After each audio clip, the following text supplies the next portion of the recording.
Почитувани, општина Прилеп стана дувло на масовно партиско вработување. СДСМ системски работи на планот за полнење на партиски кадри во општинската администрација.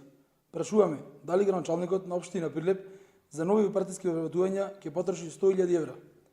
Нема пари за нови инфраструктурни проекти, од кои прилепчани ќе имаат најголемата придобивка, но затоа има пари за партиски активности и послушници на СДСМ. Јовановски и СДСМ единствено што прават е унезувањето на Прилеп.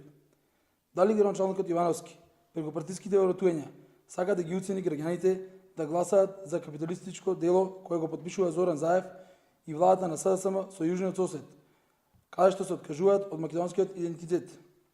Дали Јовановски е свесен дека преку незаконско работење и вработување на активности само еден месец пред референдумот станува директен соучесник во криминалното и незаконско работење на СДСМ и Зоран Заев?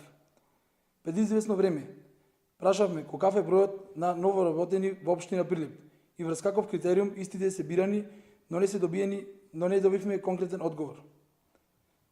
Главен приоритет при вработувањата имаат внуки, ќерки и пријатели на функционери и видни членови на редот од СДСМ. Очигледно животот дојде за нив, но не и за обичните граѓани.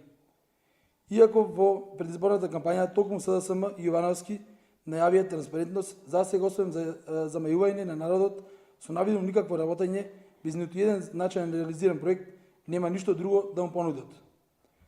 Најдобар пример како не треба да изгледа и да работи е токму градоначалникот на општина Прилеп Илија Јовановски.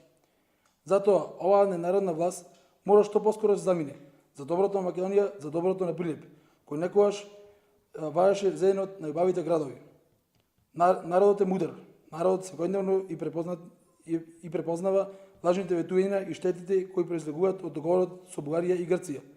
И благодарение на мудроста Македонија ќе победи.